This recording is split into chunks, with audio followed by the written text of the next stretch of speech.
The neon pulse of Seoul's skyline felt a world away from the suffocating grandeur of the Latte Hotel ballroom. Kim Do-han stood in the shadows of the velvet curtains, a ghost in a bespoke suit, watching the city's elite preen like peacocks. To the prosecutors and politicians in the room, he was a necessary evil. To the streets, he was the god of shadows. He lived by a singular rule: never show a weakness.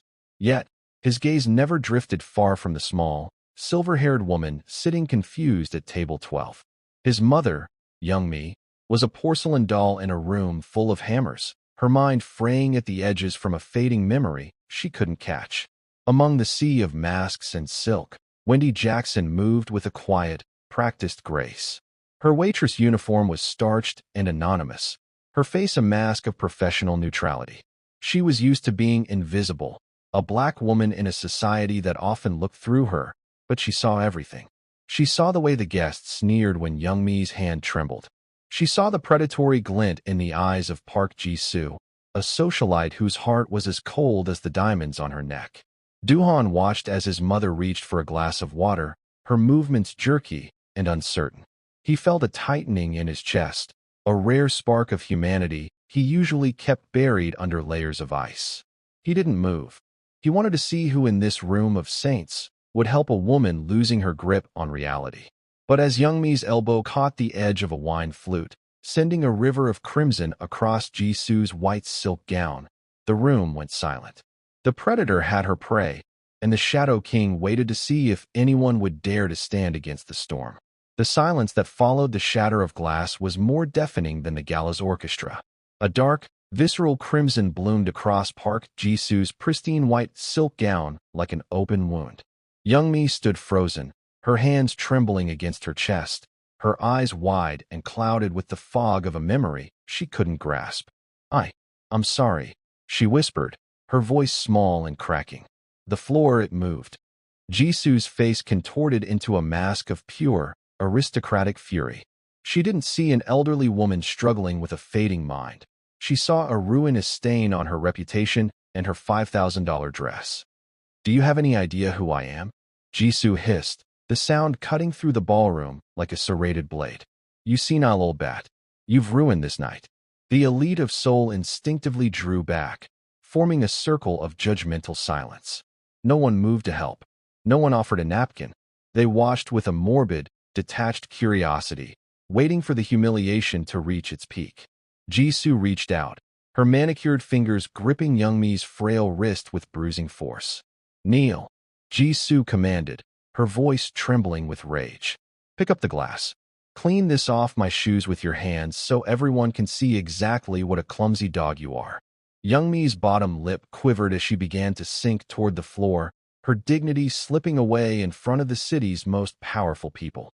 From the shadows of the mezzanine, Kim Do-han's knuckles turned white against the marble railing, his eyes turning into shards of black ice.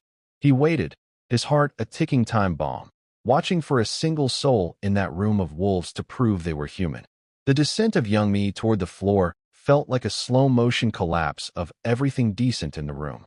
Just as the elderly woman's knees were an inch from the spilled wine and jagged glass, a blur of white and black cut through the circle of onlookers. Wendy Jackson didn't hesitate. She dropped her tray with a clatter that startled the crowd and slid between the predator and the prey, catching Young Mi by the shoulders and pulling her upward into a protective embrace. "She's not kneeling for anyone," Wendy said, her voice a low, steady thrum that vibrated with a courage she didn't know she possessed. Park Ji-soo's eyes bulged. "How dare you touch me, you?" Before the socialite could finish her slur, she grabbed a full glass of champagne from a passing waiter and flung it with a vicious snap of her wrist. Wendy didn't flinch. She turned her back, shielding the fragile woman in her arms, and let the stinging alcohol soak into her own hair and uniform. The room went tomb-quiet. The only sound was the rhythmic thud-thud-thud of heavy footsteps echoing from the grand staircase. The crowd parted like the Red Sea as Kim Do-han descended. He didn't look at the politicians or the millionaires. His eyes were fixed on the waitress whose uniform was dripping, yet whose head remained high. He reached the bottom step, his presence turning the air to ice. He stopped inches from Wendy, his shadow swallowing her small frame. For a heartbeat, The room held its breath, expecting him to crush the girl who had caused such a scene. Instead, Duhan reached out, his gloved hand trembling with a repressed, violent energy as he gently tucked a wet strand of hair behind Wendy's ear.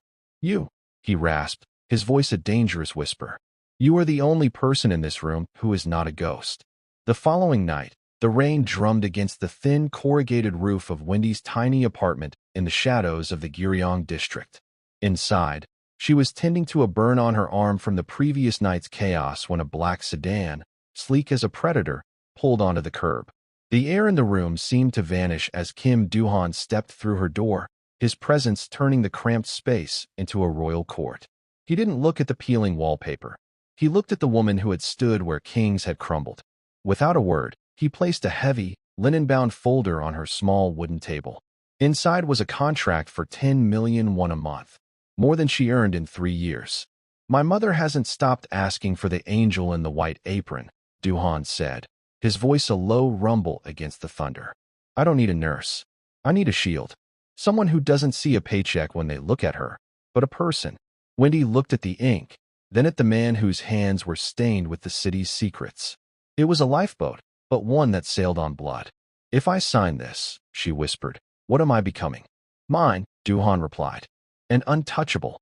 The Kim estate was a cathedral of glass and cold marble, perched high above Seoul like a silent watchtower. When Wendy arrived with her younger brother, the sheer scale of the fortress felt like a weight, but inside, she found a different kind of heaviness, a silence born of years of unspoken pain. Duhan lived there like a ghost, his interactions with Youngmi reduced to clinical check-ins and distant glances. When he changed everything, she filled the sterile kitchen with the scent of ginger tea and the sounds of Motown, pulling Youngmi out of her foggy retreats. She sat between mother and son during dinner, translating the elderly woman's fragmented memories into stories Duhan had long forgotten. Slowly, the god of shadows began to linger in the doorways, his icy gaze softening as he watched Wendy brush his mother's hair or guide her through the gardens. The fortress was no longer just a stronghold, it was becoming a home. Under Wendy's influence, the walls didn't just keep the world out, they finally allowed a flicker of warmth to grow within. The peace within the fortress was a fragile illusion, and in the underworld, silence usually preceded a storm. While Wendy spent her afternoons teaching Youngmi how to bake the recipes of her youth, eyes were watching from the rain-slicked alleys of Gangnam. The rival Salvero syndicate, led by a man whose cruelty was matched only by his desperation, had noted the shift in the god of shadows. They saw the way the black sedans now lingered longer at the gates, and how the impenetrable Kim Duhan had finally developed a heartbeat that could be heard. It began with small, chilling omens. A dead black dahlia left on the windshield of the car that took Wendy's brother to school. A severed phone line in the middle of the night. One evening, as Wendy walked through the estate's perimeter garden, she noticed a red lizard dancing across the white stone of the fountain, mere inches from where Youngmi sat. It wasn't a mistake, it was a message. When she told Duhan, the air in his study turned to liquid nitrogen. He didn't raise his voice, but the way his hand crushed the crystal glass he was holding told her everything. This spider's web was closing in, and the rivals had realized that to destroy the king, they only had to break the heart of the girl who had dared to make him human. The invisible waitress was now the most visible target in Seoul, and the war for the city was about to land on their doorstep. The storm that had been brewing in the alleys finally broke against the fortress walls. It began not with a thunderclap, but with the synchronized shatter of the conservatory's reinforced glass. The midnight rain wasn't water, but a hail of suppressed gunfire that shredded the silk curtains and splintered the mahogany doors. Alarms shrieked, their mechanical wails competing with the rhythmic thud-thud-thud of heavy boots on marble. Winnie didn't scream. Her nursing instincts kicked in, overriding the paralyzing terror of the underworld. She lunged across the bedroom, tackling Youngmi off the bed just as a spray of bullets turned the headboard into sawdust. "Stay low, Mama," Wendy whispered, her voice a jagged line of steel. She dragged the confused woman toward the hidden panic room behind the dressing mirror, her own body acting as a human shield against the debris. In the hallway, the air grew thick with the acrid scent of cordite. Through the gap in the door, Wendy saw the flicker of tactical lights and the silhouettes of men who looked like monsters. Then came a different sound, the heavy, deliberate cadence of a desert eagle. Kim Do-han had arrived. He moved through the smoke like a vengeful shadow, his face a mask of absolute, murderous calm. Every shot he fired was a testament to his rage, a promise that no one who touched his family would leave his side alive. As the gunfire reached a deafening crescendo, Wendy pressed Young-mi into the reinforced steel closet and turned to face the door, clutching a heavy brass lamp. She was no longer just a waitress or a companion. She was the last line of defense, a girl with nothing but a brave heart standing against a sea of wolves. The smoke had barely cleared when a voice, amplified by a megaphone and dripping with malice, cut through the ringing in Wendy's ears. "Do-han, I have the boy." Wendy's heart stopped. She looked toward the monitors. Her younger brother, Toby, was being held at the estate's gate, a cold barrel pressed against his temple by the rival boss himself. The ultimatum was clear: the life of the boy and Young-mi in exchange for the god of shadows, surrendering his pride and his life. Do-han stepped toward the door, his jaw set in a suicide mission, but Wendy grabbed his arm. She saw the calculation in the enemy's eyes. They didn't just want Do-han dead. They wanted to break him by destroying what he loved. "They won't stop until they see his sacrifice," Wendy whispered, her eyes burning with a terrifying clarity. "If you go, everyone dies. If I go, I can get close enough." Ignoring Do-han's roar of protest, Wendy stepped out into the midnight rain, her hands raised, her white apron stained with soot and blood. She walked past the bodies of fallen guards and into the blinding glare of the rivals' tactical lights. She was a lone silhouette of courage against a phalanx of steel. "I am the one he listens to," she shouted over the wind. "Let the boy go, and I will give you the codes to the vault and Do-han's head." It was a lion's trade, a desperate gamble where she offered herself as the ultimate bait, betting everything on the hope that the monster in the shadows behind her was faster than the monsters in front of her. 1 year later, the grand ballroom of the Latte Hotel sparkled with the same cold brilliance, but the atmosphere had shifted. The air no longer smelled of underlying rot, but of change. When the heavy oak doors swung open, the music didn't just falter, it stopped. Kim Do-han entered not as a shadow, but as a man in the light, his arm linked firmly with the woman who had redefined his empire. Winnie Jackson was no longer the invisible waitress in a stained uniform. She wore a gown of midnight velvet that complemented the regal poise of a woman who had survived the fire and come out as gold. Beside them, Young-mi walked with a steady grace, her eyes clear and her hand resting safely on Wendy's arm. The elite, who once watched in silence as an old woman was bullied, now bowed their heads in genuine respect, or perhaps, for the first time, in healthy fear.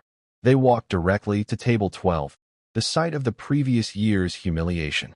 Park Ji-soo was there, pale and trembling, but Wendy didn't seek revenge. Instead, she announced the launch of the Young-mi Foundation, a multi-million-won initiative to protect the city's elderly and provide scholarships for the invisible workers of Seoul. "Last year, this room was full of ghosts," Wendy said, her voice carrying to every corner of the hall. "Tonight, we open the doors for the living." Do-han looked at his wife, the empress of the people, and finally smiled. He had spent his life building walls to keep people out, but when he had taught him that the greatest power was building a table where everyone could finally sit in peace. The god of shadows had found his light, and Seoul would never be the same.